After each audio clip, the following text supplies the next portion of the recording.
آپ نے اپنی الوداعی تقریر میں کہا تھا فروری 2022 فوج نے فیصلہ کیا ہے کہ وہ سیاست سے پرہیز کرے گی۔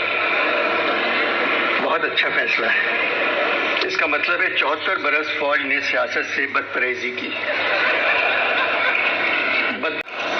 بدپرہیزی کا مطلب ہے بے اعتدالی، بے احتیاطی، عیش، فضول خرچی۔